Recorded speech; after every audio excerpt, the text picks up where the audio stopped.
Welcome to the Enterprise Excellence Podcast, where our purpose is to help create a better future. Learn from our world's experts how to improve your organisation sustainably. Learn how to achieve and sustain an excellence journey for yourself, others, and the planet. And I'm your host, Brad Jevons, coming to you from Brisbane, Australia.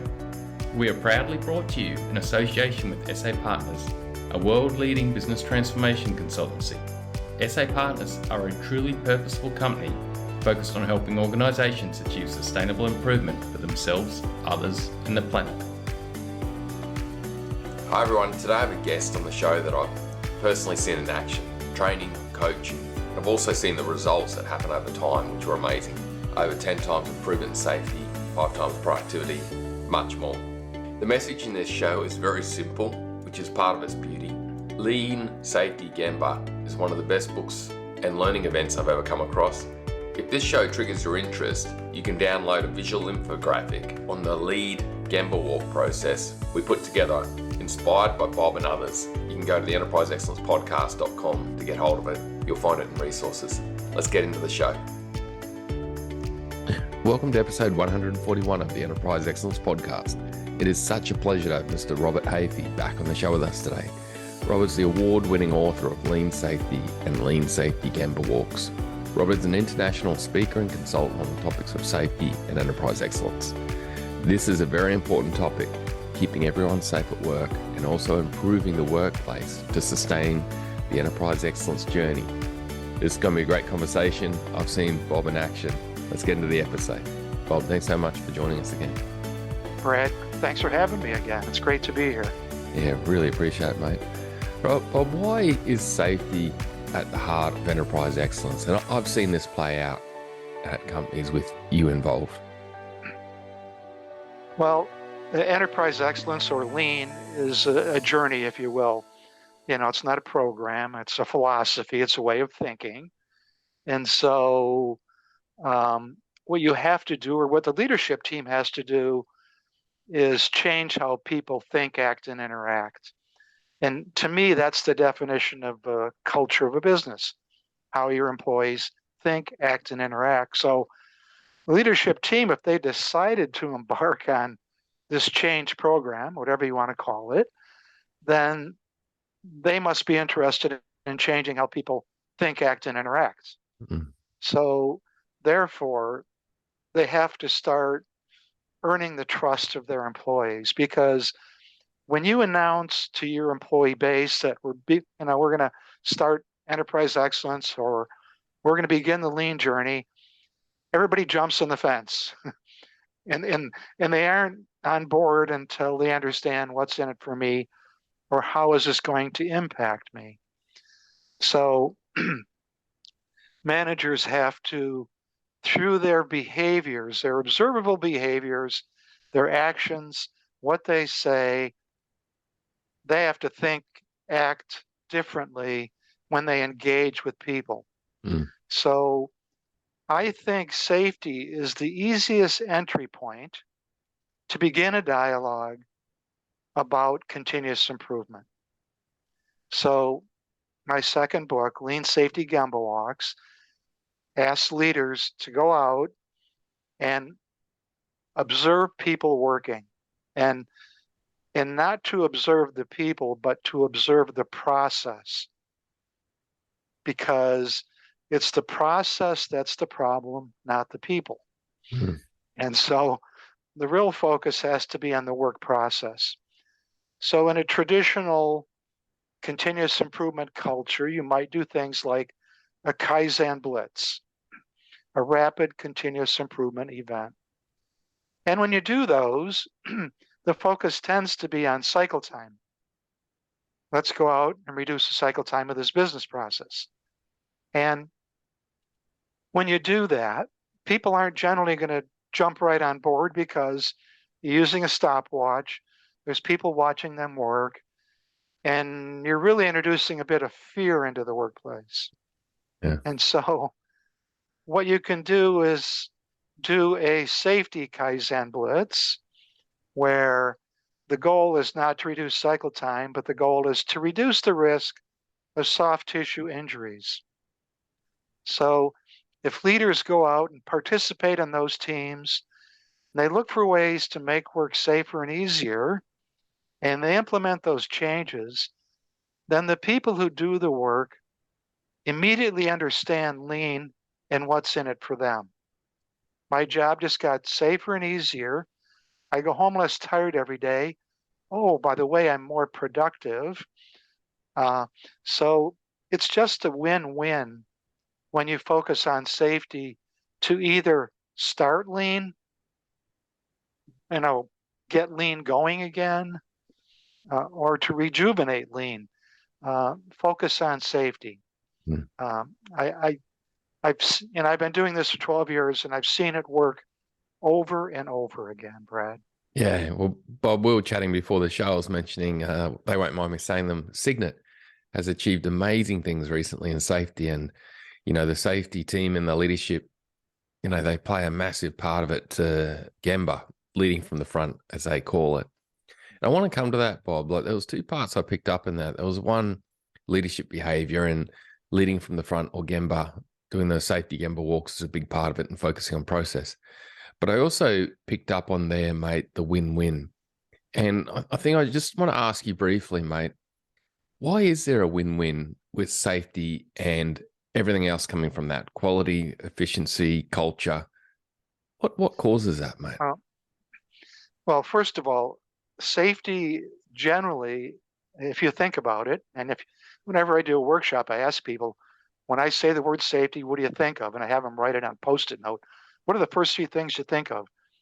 And generally, none of it is continuous improvement, because safety historically has always been a top-down directive activity, because there's a government organization that defines rules, and they get pushed down through the organizations. And so it's all push. And so when you begin lean or enterprise excellence, someone is pushing it also. But eventually, lean has to get to pull, where the people who do the work are asking for help to do Kaizen events or set up Kanban boards. So when people start pulling lean, then you truly are a lean business. And you aren't until then. And so go back to safety now. It's historically always been push, because it's based on regulations. And so the people that own it feel like they're policing the people who do the work to ensure they don't get hurt. And so if you combine lean and safety, use that same thinking as a lean thinker, and say, well, let's look at safety and think about it as just another process in our business. And let's start engaging our employees. Let's give them ownership of safety. Let's start doing Kaizen events focused on safety. All of a sudden, you start rapidly building trust. Because everybody in the business, whether it's the shop floor people, the supervisors, leadership team, unions, they'll all support safety. They'll all support safety. So why not start there? Why not start there? So that's why it's win-win. Because if you go out and do that safety Kaizen blitz I mentioned, and you don't use a stopwatch, you're going to make all the same changes to the work center that you would have done were you using a stopwatch.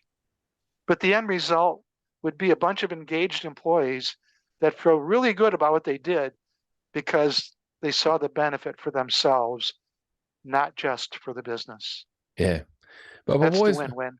It's massive. Clear. It's very clear when you chat through it. Well, the thing I found crazy too, mate, with the top-down approach is, if you think typically in an organization, who is it that typically gets hurt? It's not the senior leadership that typically get hurt. It's the frontline crew. So who needs to be heavily engaged and thinking about it and empowered and motivated around safety? It's the people that get hurt, because they're the one who have got the gains to have. But for some reason, the traditional approach to it has been this top-down legislative police, which I guess, as I see, it's gotten righteous, because when you talk safety, well, people sort of, I don't know, they don't have a right to be righteous, but they can be righteous. And I often get asked if lean safety is like behavior-based safety. And I immediately say no, because Just think of the words behavior-based safety. So you're going out and assessing someone's behavior and defining whether their behaviors are safe or unsafe, and then you're correcting them. Lean safety is going out and with them, looking at the work they do, the process, and looking for ways to make that process safer and easier. So you're engaging them in looking at how we do this work and how can we improve it. Yeah. And you're dialoguing with them. So yeah, I was supposed to be doing 4 days of training in the LA area about 3 weeks ago. And I got called 5 days before I was supposed to leave saying they had to cancel. And it was on a college campus. And guess who gets hurt on the college campus? It isn't the professors. It isn't the students. It's all of the custodial and landscape and building and grounds people, right? Yeah. And so the training I was going to do was for those people and their supervisors and managers, because I did that training out there in 2018, and they were bringing me back to do more training and then do some train the trainer training. And so to your point, who are the ones who get hurt? Who should own it? Who should understand it? Who should be improving it using continuous improvement tools? It is the people who do the work. Yeah. And the funny thing is, Bob, with anything I've been involved with where you've been there at companies like Signet and then it's spread to others as people move from that company, you get the behavior outcome because Yes. people start to own it. They start to think about it.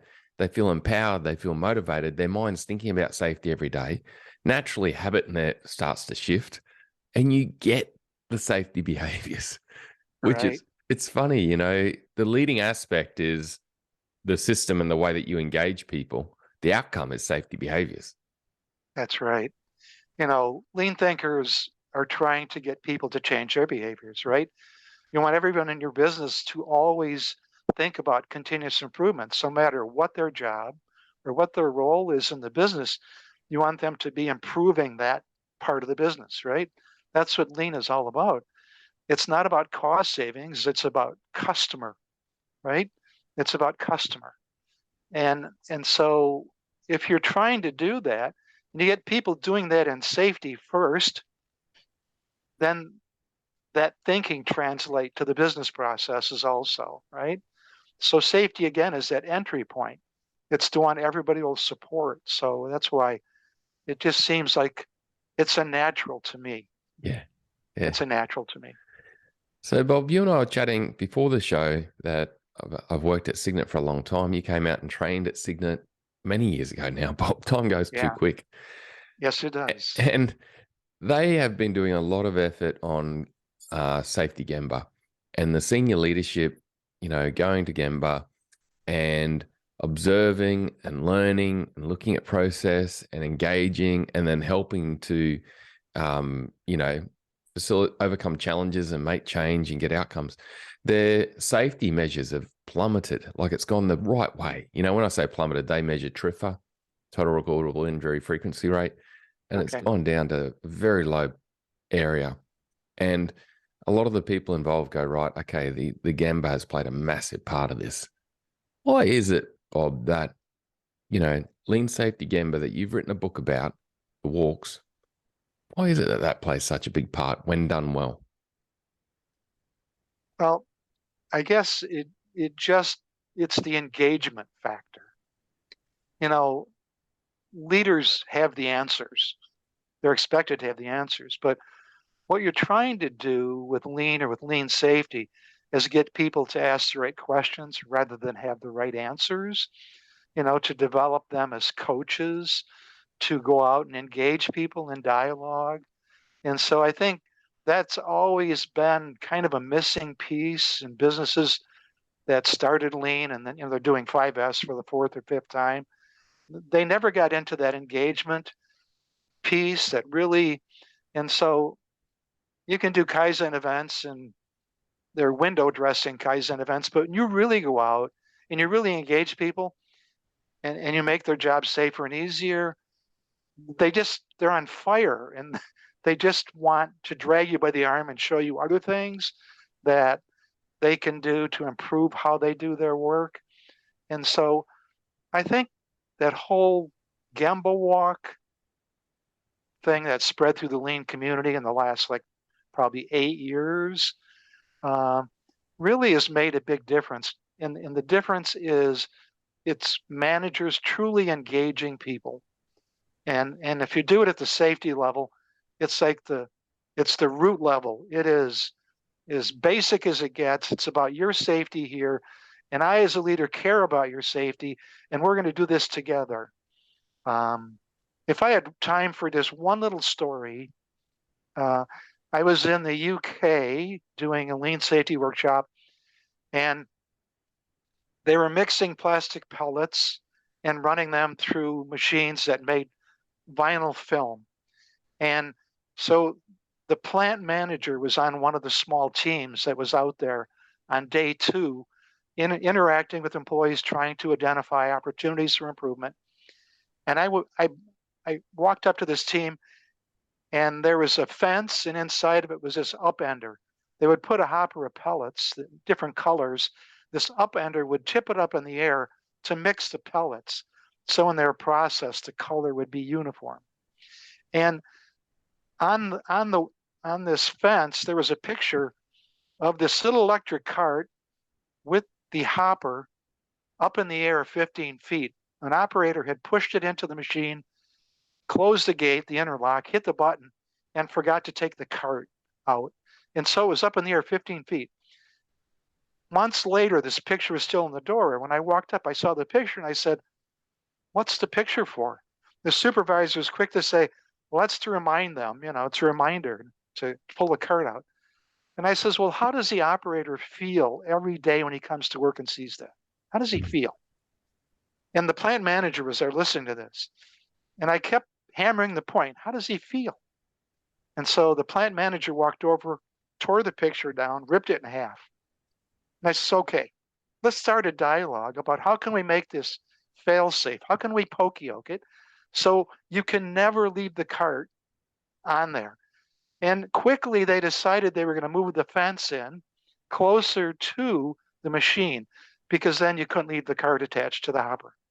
Yeah. So there's an example of a leader leading by example, tearing up the piece of paper and saying, we're going to do things differently. We're going to look at the process and not the person. Yeah, that's awesome. Yeah. Bob, as you're saying that throughout the show, I just keep thinking back to Edward Deming, and his learnings, and it doesn't go away, does it? It doesn't. What was true back then is true now. Yeah, one of Deming's point is if there's fear in the workplace, there's no possibility of continuous improvement. Yeah. And so when you go out and focus on safety, you take that fear out of the workplace, because in the US, discipline is still used when there's safety infractions. I know Australia, the UK, you can't do that. And I think you guys are on the right path because it's the process that's the problem, not the person. So if you focus on the what and the why rather than the who, when you're looking at investigating accidents and incidents and near misses, then you're on the right path. You're building trust. Yeah. Now, Bob, I wanted to ask you about the leadership behavior and approaches that really work with lean safety Gemba walks. And I heard you mention heavily dialogue, coaching, open questions, I'm guessing, is one of the key aspects. But are there any other aspects that you'd go, Brad, this is another behavior or approach that leaders should think about that really works when you do a Gemba walk for safety? I think humble inquiry is the words I've heard used, that I naturally work that way. That's my personality type. And I know a lot of leadership are different than I am. They're more directive and I'm going to take charge. But if they can modify their behavior and practice humble inquiry, again, asking the right questions rather than having the answers, follow-up questions, engaging people, by asking questions, you make people think. Remember, we're trying to get people to think differently, right? How people think, act, and interact. So if you want them to think differently, then you have to ask questions. rather than have the answers. So I just, this whole kindness too, I think there's a lady in the Chicago area where I live who wrote a book on kind leadership. And I just, that whole issue of kindness, and especially in today's world where there's a lot of unkindness going on in the news, uh, boy, displaying kindness and care for your people. You know, the AME organization focused a lot on people-centric leadership, which is another way to say it, right? That my people are most important, and I'm going to take care of them first. Well, when you think about taking care of them first, well, take care of their safety first. So again, it always points back to safety. And if you do that, it just gets you started on the right foot and helps you build your enterprise excellence on that. So it just seems not just natural to me, but because I've been doing it for 12 years now, it's a proven method. Mm. It's not just theory anymore to me. Yeah. And Bob, like I said, I've been directly involved and seen it happen in multiple companies now. The one you trained, and then the one where other employees from that training went to and brought the approach. Bob, I really appreciate that insight. Like, it sounds to me like the key you mentioned, humble inquiry, which that's such a nice word, because it sort of says to me too that you've got no prejudgment. You're being humble and you're going in there with no judgment too. And then you mentioned kindness, which is powerful, but then the people centricity, which I guess you've got people centricity, you're going to have kindness there, aren't you? It's powerful things to think about, and it's so simple. Like when it comes to, Gemba. Bob, what would be a 2-minute tip you'd give leadership, or you'd give a team member based on how to start with this, how to get started with getting better at, lean safety? I guess schedule time to do it. It's just like if you do any Gemba walk, they're generally scheduled. And if you don't schedule them, something else will get in the way. So first of all, schedule time to do it. Make it part of your leader's standard work. Whether you're the CEO or the director of operations, whatever your job is, you can make it part of your leader's standard work to focus on safety. And do it where you go out and engage people. It's the engagement that changes their understanding of you. It's the way you can earn their trust, and you have to earn their trust. They don't give it to you; you have to earn it. So, I guess I've always tried to help leaders understand that you have to go out there and just be real, just treat people like you're treated, and just be honest with them. Listen to them, ask questions, don't have the answers. It's all the things I've already said, Brad, but It's neat. yeah. And I can see it playing out in the enterprise excellence, or the improvement in the journey kicking up big time. But what's been a recent learning for you, mate? Like, of course, a big part of lean safety Gemba is learning, because you're going in there humbly and you're looking at things with a different lens and you're going to learn. But what's been a recent insight you've had, mate? One thing is our unemployment rate is really low in the US. And so people have difficulty finding people to do the work. And everybody that gets a job wants to move up, no matter what your job was. And so it's always those low-level jobs that then are unfillable, that they can't get people to do. And so you hire people and they don't really want to be there, but they needed a job, so they work at it. And so the learning for me is that this need to look at and improve business processes is never going to go away. Mm-hmm. And it's even more important now at some of the lower level jobs than it was in the past. So we need to go after those, because people don't want to do those anyway. They just do it because it's a job to start with. So we need to continually practice continuous improvement and grow our people. So the role of leadership always has been, always will be, is to grow people. Develop and grow people. And so that's been reinforced for me during this pandemic era, I guess. Yeah. And Yeah. Bob, you think about that, you think of the flow-on effect of capability build and progress as leaders. You got all these then trainers and educators and coaches and capability builders all over the world in businesses.